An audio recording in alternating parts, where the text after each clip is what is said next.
Hey guys, Scott Stone's going to do a thing on routing. Give him a big round of applause, guys.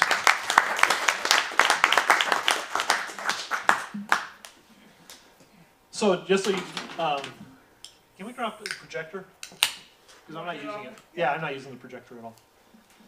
Just so you know, my name is Scott Stone. I'm from Phoenix, Arizona. I have 46 employees, 32 trucks. I herd cats on the side for fun.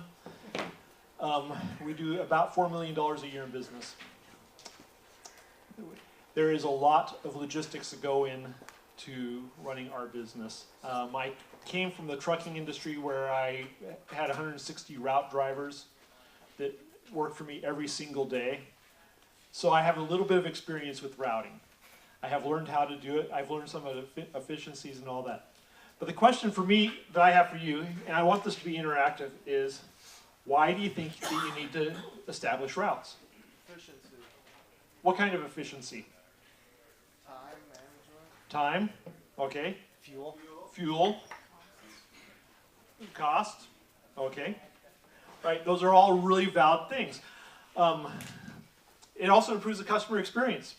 Doesn't your customer like it when you say, you know what, I'll be at your house between 9 and 9:30 on Friday morning. It'd be hard to be there Friday afternoon. Does that make a customer happy if they want to be there when you get there? Of course it does. And like we said, it reduces operating expenses. When our business went through a massive growth about 4 years ago, my wife wanted to locate our office close to our home so she didn't have to commute very far. Now keep in mind, 32 trucks, 46 employees. At that time we only had 16 trucks though, so in the past 4 years we've doubled the number of trucks and employees. But keep in mind, and I put it on paper and I explained to her why we couldn't locate the office close to our house. We had to have it in about 20 minutes away. And the reason we had to have it 20 minutes away was because I showed her on paper how it would cost us an extra $30,000 a month to be able to do it that way. And she decided it really wasn't worth $30,000 a month to be able to drive less than 5 minutes to the office. Made sense to me, but I had to show her, and you have to be able to do that in order to be able to establish that. So what do you take into consideration when you're routing? You have to, I just told you a story about my shop. Yeah, well, you have to, first of all, before you even get started, you have to decide where you're going to put your shop. Where's your service area going to be? Do you want to put your shop on the edge of a service area? No. You want it right in the middle, right? Yeah. Where's Ron? Ron, where's my shop located in the Phoenix area? Central Phoenix. About as downtown as you can get, isn't it? Yeah, I would say it's darn near. The Central Phoenix, I am 3/4 of a mile. My shop is 3/4 of a mile from the middle of, or the center of Phoenix. What is considered the center of Phoenix. Yeah, it's a little bit off to one side, but the bulk of the activity, I'm 3/4 of a mile away from there. I am less than a mile away from a freeway, and if you know Phoenix, Phoenix is huge. It's a big city. But I can get to any part of Phoenix, the Metro Phoenix area, in less than 45 minutes. Now you're saying, that's a long way, but that's how big my service area is. So it's figure 45 minutes, and usually we can get there within a half an hour, and that's not speeding. 8 million people, fifth largest city in the United States. Yeah, we swap back and forth with Philadelphia, I think it is, between 4th and 5th. I actually think we're bigger. I've been to Philadelphia. The area around Phoenix is probably twice as big, maybe 3 times as big as the Philadelphia area, because Phoenix is a flat city instead of a city that goes up. You know, people have single-story homes, and that's just what we do in Phoenix. People don't live in condos. But when you're considering where you're going to establish your shop, you have to consider what kind of vehicle access you have. I'm right downtown Phoenix. Sometimes there's bad traffic down there, but I also know that I have the freeway that's not too far away, and that my access to the freeway is really easy. You know, we go down, turn a corner, because the traffic is built up behind where they have to go. We're 100 yards from where the heavy traffic is, but we never go that way. We go out the other way, and it saves us a lot of time.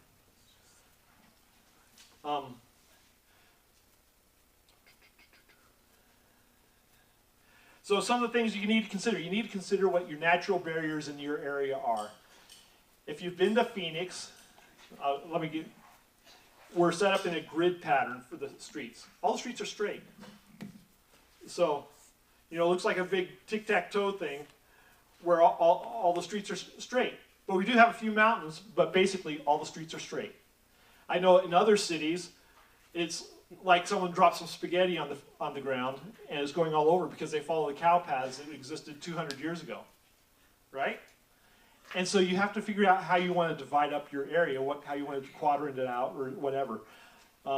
Because of the size of my company, we have about 25 different quadrants or areas in the city that we use for routing.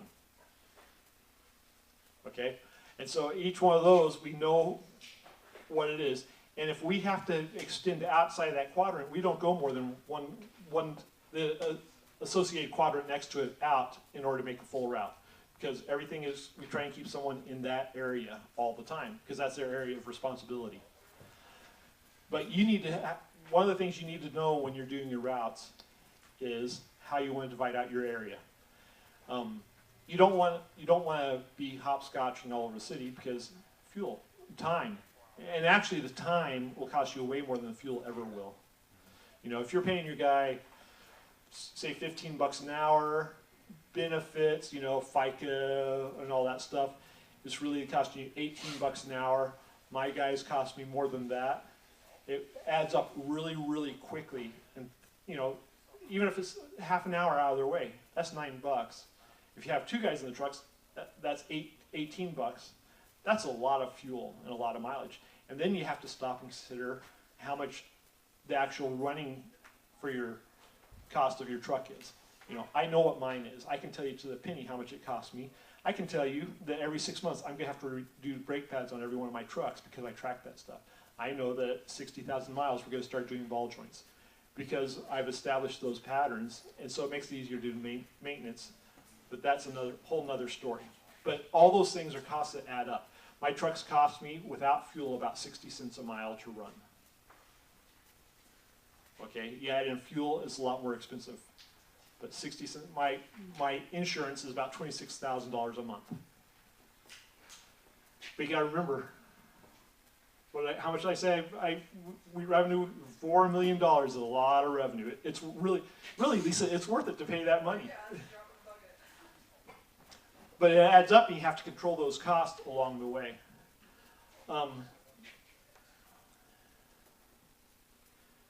So you want to find the natural barriers, and usually the best way to do that is, especially if you have a spoke system, so that you can go out a spoke and take the customers that are in that area. Residential is hard. The reason residential is hard is because you don't know where your next customer is going to be.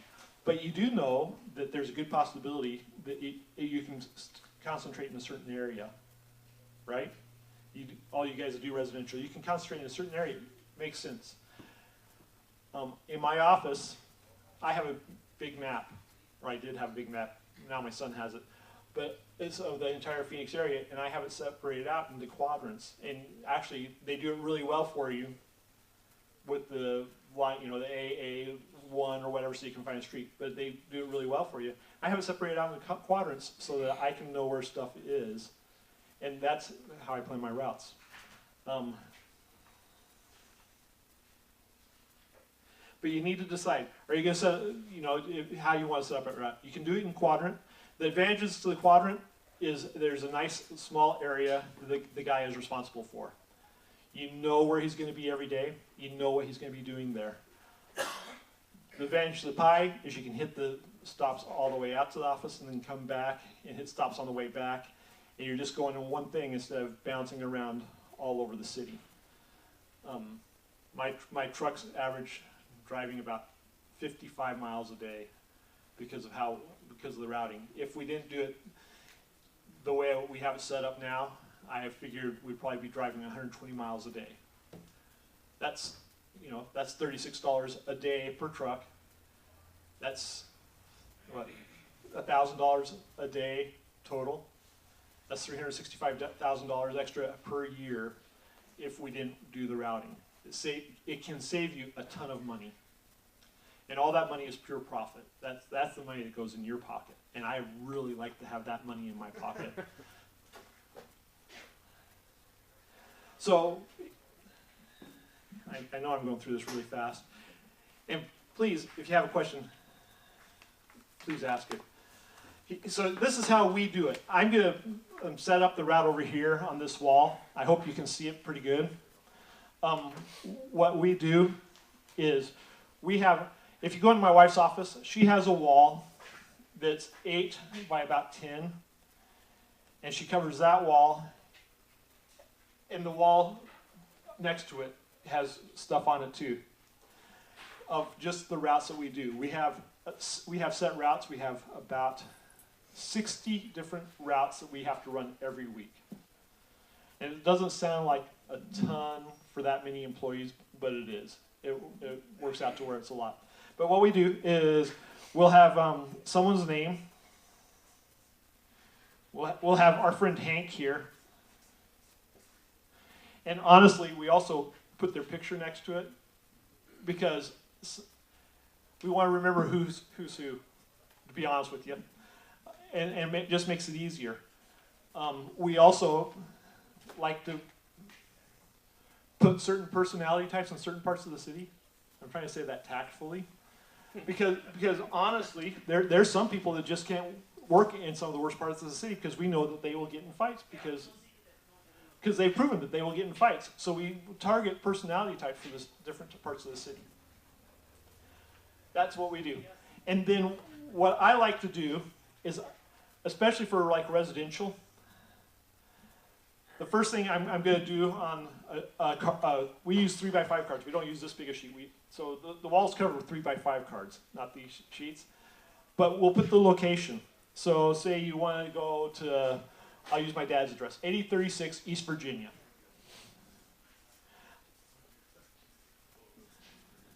Now please don't go to my dad because he's 87 and he might shoot you. Okay, he's old and cranky and plus my nephew lives there and he's a state highway patrolman and I know he'll shoot you. But I put the address on there because I know that my dad lives in Scottsdale. Yes, I grew up in Scottsdale, Arizona. I grew up in South Scottsdale. Okay, that's a rough part of the city. But he's in Scottsdale, and I know that we do Scottsdale every Monday. We're in that area every Monday. Then you have another one.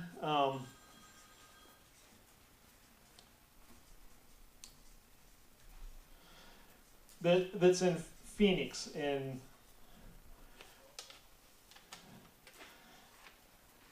so that's my office address because I'm not creative enough to come up with another one. I'm not going to put my home address up here. I'm smarter than that. Ron's. If I knew what Ron's home address was, I'd put it up there just because. But I put the address up so I know what area of the city is. If I have a question, because like in Phoenix, there are some streets that have the same name in 2 different parts of the city. I'm sure there's other cities like that, but they'll have, there's like a street called Weir in Phoenix, and there's one on the far north side, and there's one on the far south side. How stupid is that? And they run parallel to each other, right? So I'll also make sure I put in what part of the city that we're in. So Scottsdale is in the northeast. This is central. Another thing I do is when you bid a job, do you know how long it's going to take you? Usually? I mean within, what, 10, 15 minutes? Unless there's something really screwy that comes up. So I like to put I know that this job will take me 30 minutes. Unless my dad is home, and then I know it's going to take me 60 minutes, but that's another story. And this job's going to take me 25 minutes. And all we do is we just put them on the wall and just list them straight down. And every job has its own card, so you can see where it is. Now, if you know what day you're going to be in certain parts of the city, it's really easy to schedule because you can call someone and say, or some customer will call and say, hi, I need to have my house washed and I'm at this address, and you know, how long will it take? Well, it'll take about 45 minutes. Okay, and what date, when will you be here? And I would never commit to an exact time that day. I would make sure that I have a full day first. But you say, okay, we'll plan on being there on Thursday. Can I have your number? In fact, that's another thing you can put on there. I don't, because of what I do, I don't have to do that. But you can put a phone number on there so you can look at the wall. Because you'd rather do that than go, I'd rather do that than go night blind looking at a computer trying to get everyone's phone number. You want to have it on the computer because, right, that's your contact list. But it's easier to look, oh, this is the one we're doing, that's a stone job, we're going to do that. And then we're going to go to Smith's, then we're going to go to Clark's, and then we're going to go to Jones. And that's an 8-hour day or 12-hour day or however long you want your day to be, right? Is there any questions? This is not, is this pretty simple? This is about as simple as can be. Yeah? When, if ever, do you change your route? He asks, when, if ever, do I change my route? With what we do, I change the routes if there's a significant increase in the number of stops that the guy has to do. My guys do 50 to 60 stops a day. Okay? But once we're over 60, we know the quality is good, just take a nosedive. And it doesn't matter if they're getting those 60 stops done in 5 hours. If it gets over 60, the quality is going to take a nosedive. Now, keep in mind, my guys are guaranteed 40 hours a week, 8 hours a day. So even though they're only working 25 hours a week, it's still going to take a nosedive. So we max out at 50 to 60 stops. So we'll reroute then. We'll change the guys that are doing the route. When we're setting up a new guy, it costs me $3,500 to train them. Between lost wages because they're worthless for the first few days, the cost of the person doing the training because, you know, typically within first week they get a trainer 3 or 4 days, depending on how good they are, and then they'll get a trainer every other day for the next couple of weeks. So all that stuff adds up. And all those things cost me $3,500. Just to change routes for a guy from going from this route to this route, especially on established routes, it costs me $500 a person every time it's changed. So if my wife, who I work with, and she does a lot of the routing and the scheduling, if she comes up and says, I want to change routes, I know that I'll say, how many guys do you want to change? She'll say, 16. That's $8,000. You really don't want to change routes more than you have to. Now, if you're doing residential, it's a whole different ball of wax because that's just a different game entirely. I don't understand residential. That's not my thing. I've always been commercial. Actually, and I really like my governments. Okay, not many people can stand governments. I like my governments because they treat me really well. And am I moving around too much? No, you're fine. Okay. Do your thing. So, but I change them as little as possible. If it was me running residential, I'd have the same guy going to the same area all the time because he's less likely to get lost on his way there. I don't care how good your GPS is, you're still going to get lost from time to time, right? How many of you have had GPS take you across an airport landing runway? I've had that happen where we wanted to get to the airport in Ontario, California, and it took us across the runway. That's what it was telling us to do. It's like, under pain of death, no, we don't want to do that. Let's see, what else? That's about as simple as I can make it. Go ahead. At what point, how many trucks, do you have it that after a certain number of trucks, you have a truck sitting back in the shop, after 5, 6, 10 trucks, that you have a designated truck sitting back in case one of those 10 are down, that you throw that one in? We have a 10% rule. If I had 5 trucks, I'd probably start looking at having a spare. We run 10%, so we usually have 2 power wash trucks in the shop all the time, and then at least 1 pickup. That's our rule, and I have 2 full-time mechanics. But I know that a truck that's 4 or 5 years old is going to start breaking down, and so we have to take that into account in how we set up things.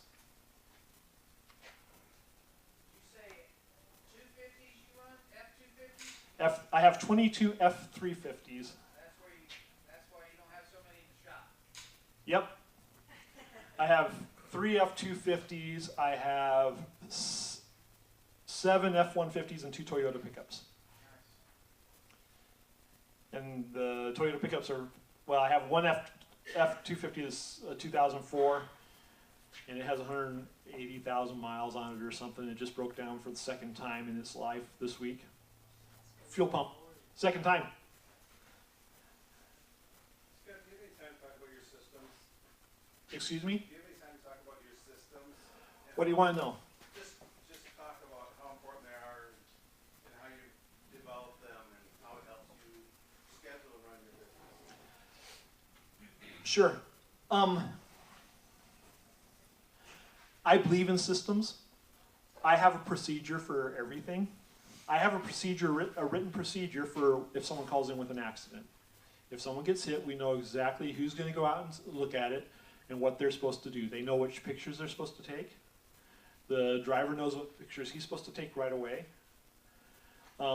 We have a step-by-step procedure that our guys will get written up for if they do not follow it step-by-step on how to clean a bus stop. They know the order that they are supposed to do things. The first thing they're supposed to do is walk the bus stop and pick up all the trash, because we have to pick up trash, cigarette butts, and all that stuff. And if they don't do it, we see it build up and it gets harder, and so it starts taking them longer, and then they start complaining. It's like, well, you're not doing your job right if you're taking too long, right? And then they check for graffiti, take care of all the graffiti, then they pull the bag, they power wash the bus stop, they wash out the can, put the new bag in, and it's done. I mean, it's that lined out. And if they do not follow those simple steps, because those are pretty simple steps, they get written up. And we treat our employees like we treat our kids. We were really strict disciplinarians with our kids. I have 4 kids, 3 boys and a girl, but we were really strict disciplinarians with them. And I'm a pretty nice guy, but when it comes to employees, if you're not doing what I need you to do, I don't need you. You know, like we have guys calling sick too much. You know what? If I don't need you, I don't need you. If you can't be here, I can't afford to keep you. That's just the way we operate. What else do you want to know? But you need to have a written procedure for things in order to be able to, well, first of all, if you don't have procedures in place, you don't have a business, you have a job. Because a business is something that you can sell and make money on.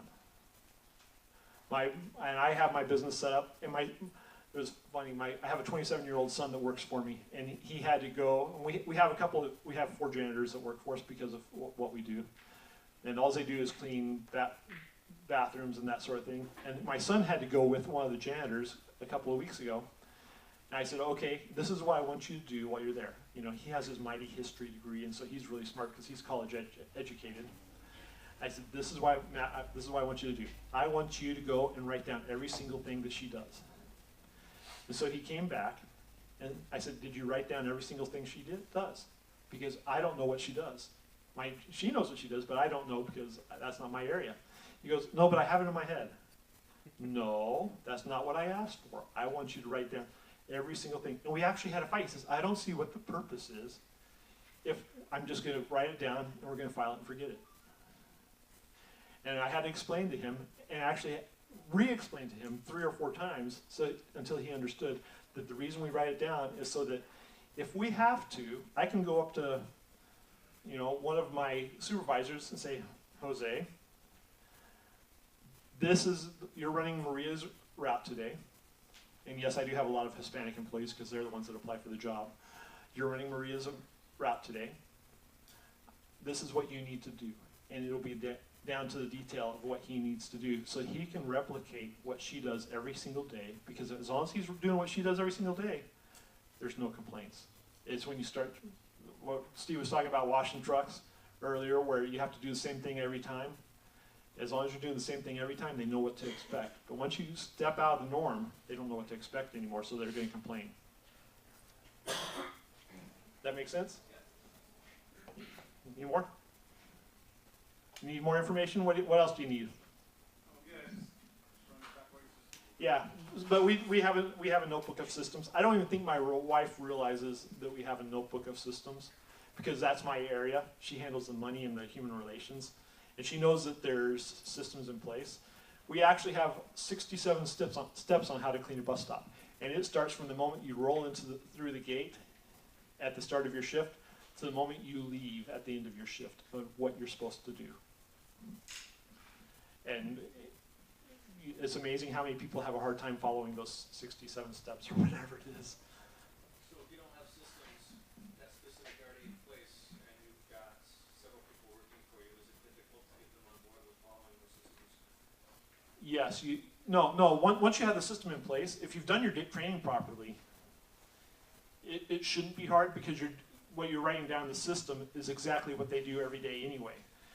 Now there's going to be someone that want to do variations, and you might have to do that, and you might have a little battle with that, but once you get them on board, once everything's standardized, it makes it easier to get them on board.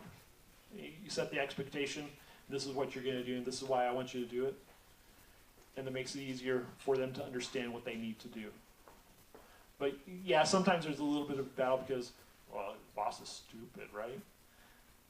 You know, I've had employees come to me, but you're stupid, that won't work. You know, when we started our contract, they were using these big, heavy dual lance wands. You know, we don't use soap. There's no reason to have a dual lance wand, and it's just heavy. And we had guys from the previous contractor that fought us. Well, guess what? I insisted, no, this is what you're going to do. You're going to use a 48-inch wand and with this gun, and that's, if you don't like it, you can leave. Well, guess what? Within a week, they're all like, I like this 48-inch wand. They were happy because they were realizing how much easier their job was by doing it my way. Because the previous contractor wasn't a power washer. It was a REIT out of New York. And so they just got a business manager in there that didn't know anything about pressure washing. He just knew how to run people. And he kind of did it poorly, but that's another story. So he didn't understand pressure washing. I know pressure washing because I've been doing it so stinking long. One of the things I've been hearing is a high turnover rate. Do you have that? We turn over the same position. Well, in the past 2 months, we've hired 14 people and kept 3 of them for 3 positions. We finally got them all full, but the rest stay, and it's because I pay a little bit better than normal in the Phoenix area. We have way better benefits. We have guys from construction industry been digging trenches that come begging us for a job because we pay them better. We take better care of them, you know, and do stuff. But once we have them, they're ours. But sometimes it's hard to get them to be believers. And like I remember the strict disciplinarian thing, after 2 or 3 days, you know, if you have a new employee, after 2 or 3 days, you can usually tell if they're going to make it, right? And we cut them loose. So sorry, this isn't going to work out for us or for you. And if we can, we try and cash them out, but that's another story. Because if they get cashed, they never work for me. And I don't know how legal that is, but that works for us. Do you have a question? No, I thought I saw you raise your hand. Any other questions? If you had to do it all over again, what would you change? What would you do different?